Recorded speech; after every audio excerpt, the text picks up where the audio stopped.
നമസ്കാരം, ഞാൻ ഡോക്ടർ വിഭ C Santhosh, medicine വിഭാഗം പ്രൊഫസറാണ്. ശരീരത്ത് അമിതമായ കൊഴുപ്പ് അടിഞ്ഞുകൂടി ശരീരഭാരം കൂടുന്ന അവസ്ഥയ്ക്കാണ് ഒബേസിറ്റി അഥവാ പൊണ്ണത്തടി എന്ന് വിശേഷിപ്പിക്കുന്നത്. ഒബേസിറ്റിയെക്കുറിച്ച് പൊണ്ണത്തടി ഉണ്ടോ എന്ന് കണക്കാക്കുന്നത് എങ്ങനെ? വൈദ്യശാസ്ത്ര പ്രകാരം നമ്മൾ ഉപയോഗിക്കുന്ന മാനദണ്ഡമാണ് ബോഡി മാസ് ഇൻഡെക്സ്. ഇതിൽ ഒരാളിൻ്റെ ഉയരവും തൂക്കവും കണക്കാക്കി കാൽക്കുലേറ്റ് ചെയ്യുന്ന മാനദണ്ഡമാണ് ബോഡി മാസ് ഇൻഡെക്സ്. ഇതിലും എളുപ്പത്തിൽ ഒരാളിന് സ്വയം തന്നെ കണക്കാക്കാവുന്ന രീതികളുണ്ട്. നമ്മുടെ ഉയരം കണക്ക് സെൻറ്റിമീറ്ററിൽ എടുത്തിട്ട് അതിന്ന് 100 കുറച്ച് കഴിഞ്ഞാൽ കിട്ടുന്ന സംഖ്യയേക്കാളും ഒരിക്കലും തൂക്കം കൂടാൻ പാടില്ല. ഉദാഹരണത്തിന് ഉയരം 160 സെൻറ്റിമീറ്റർ ആണെങ്കിൽ അതിന്ന് 100 കുറച്ച് കഴിഞ്ഞാൽ 60 കിലോയിൽ താഴെ ആയിരിക്കണം നമ്മുടെ അഭികാമ്യമായ തൂക്കം. BMI കൂടാതെ ശരീരത്തിൻ്റെ ഏത് ഭാഗത്താണ് കൊഴുപ്പടിഞ്ഞു കൂടിയിരിക്കുന്നതും പ്രധാനമാണ്.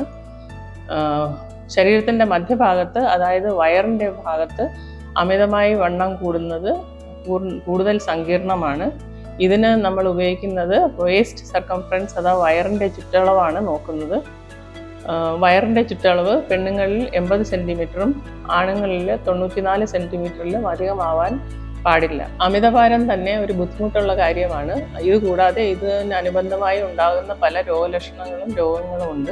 ഇതിൽ ചിലതാണ് മുട്ടുവേദന, സന്ധിവേദന, നടുവേദന, മുട്ടിന് തേയ്മാനം, നട്ടെല്ലിന് തേയ്മാനം, രക്തസമ്മർദ്ദം അഥവാ ഹൈപ്പർ ടെൻഷൻ, പ്രമേഹം അഥവാ ഡയബറ്റീസ്, ഹൃദ്രോഗങ്ങൾ, കൊളസ്ട്രോളിൻ്റെ അളവ് കൂടുക, ഉറക്ക സംബന്ധമായി ഉണ്ടാകുന്ന പ്രശ്നങ്ങൾ, ഉറക്കക്കുറവ്, ഉറക്കത്തിൽ ശ്വാസതടസ്സം, ആർത്തവ സംബന്ധമായ ക്രമക്കേടുകൾ, വന്ധ്യത, മാനസിക പ്രശ്നങ്ങൾ, അതിൽ ഡിപ്രഷൻ അഥവാ വിഷാദം, ആങ്സൈറ്റി, ഉത്കണ്ഠ, ഇതൊക്കെയാണ് അമിതഭാരമുള്ളവർക്ക് ഉണ്ടാവാൻ സാധ്യതയുള്ള പ്രശ്നങ്ങൾ. നമ്മൾ കഴിക്കുന്ന ഭക്ഷണത്തിൽ നിന്നും കിട്ടുന്ന ഊർജം ശരീരത്തിൽ ഉപയോഗപ്പെട്ടില്ലെങ്കിൽ അത് കൊഴുപ്പിൻ്റെ രൂപത്തിൽ ശരീരത്തെ പല ഭാഗങ്ങളിലും കെട്ടിക്കിടക്കുകയും ശരീരഭാരം കൂടുകയും ചെയ്യും.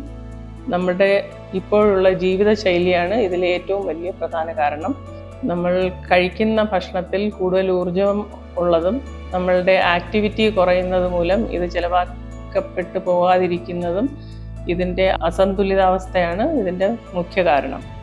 ഇപ്പോൾ കഴിക്കുന്ന ആഹാര രീതി നോക്കിയാൽ വീട്ടിൽ ഉണ്ടാക്കുന്ന ഭക്ഷണത്തേക്കാൾ കൂടുതൽ പൊതുജനം വാങ്ങുന്ന ഫാസ്റ്റ് ഫുഡാണ് കൂടുതലായി ഉപയോഗിക്കുന്നത്. ഇതിൽ എണ്ണയിൽ വറുത്തത്, അധികം കൊഴുപ്പുള്ള ആഹാര പദാർത്ഥങ്ങൾ, മധുര പാനീയങ്ങൾ ഇവയുടെയൊക്കെ ഉപയോഗം ഇപ്പോൾ കൂടി വരുന്നു. പിന്നെ ഒരു പ്രധാന ഘടകം വ്യായാമത്തിൻ്റെ കുറവാണ്.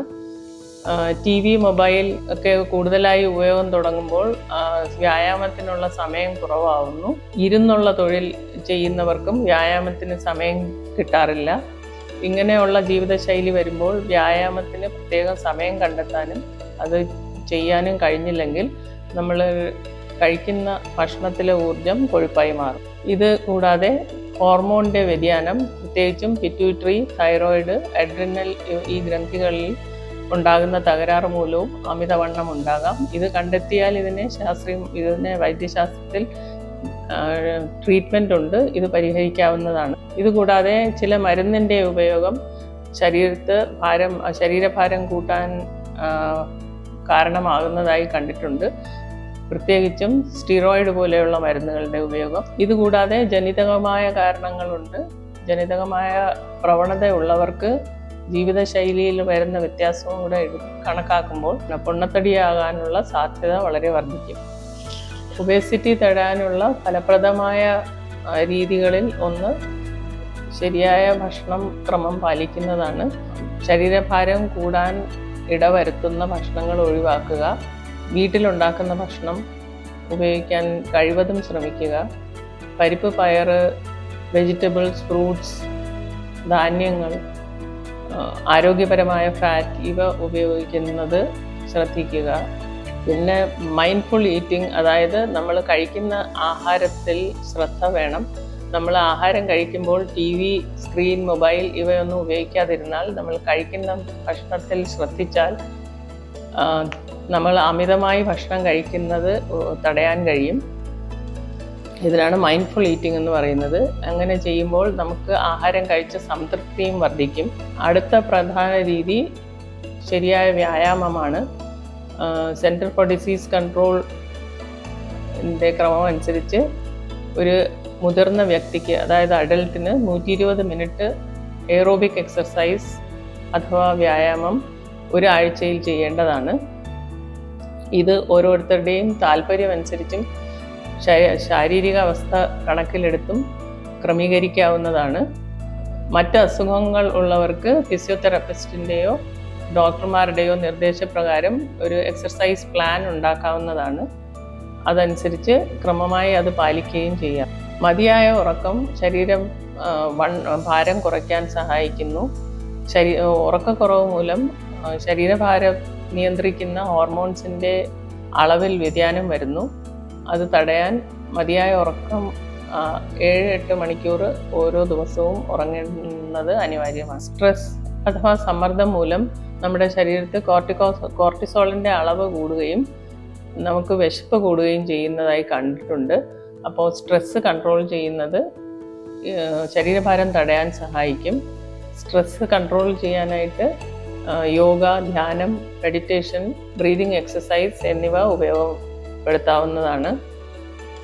ഹോബീസ് ഉണ്ടെങ്കിൽ ആ ഹോബീസ് ഫോളോ ചെയ്യുന്നതും സ്ട്രെസ് കൺട്രോൾ ചെയ്യാൻ സഹായിക്കുന്നു.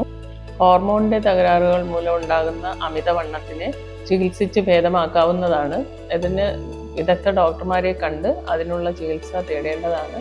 അതുമൂലം തന്നെ ശരീരഭാരം കുറയുന്നതായിട്ട് കണ്ടിട്ടുണ്ട്. ഇതിനെല്ലാത്തിനും ഉപരിയായി നല്ല മനോഭാവം അഥവാ പോസിറ്റീവ് ആറ്റിറ്റ്യൂഡ് വേണമെന്നുള്ളത് വളരെ പ്രധാനമാണ്. നമുക്ക് ശരീരഭാരം കുറയ്ക്കാൻ കഴിയുമെന്നും അത് നിലനിർത്താൻ കഴിയുമെന്നും അതിന് രീതികളുണ്ടെന്നും മനസ്സിലാക്കണം. ഭക്ഷണക്രമത്തിലും വ്യായാമത്തിലും മനോഭാവത്തിലും ഉണ്ടാക്കുന്ന മാറ്റങ്ങൾ ദീർഘകാലം കൊണ്ടുപോകേണ്ടതാണെന്നുള്ളത് ഉറപ്പുവരുത്തേണ്ടതാണ്.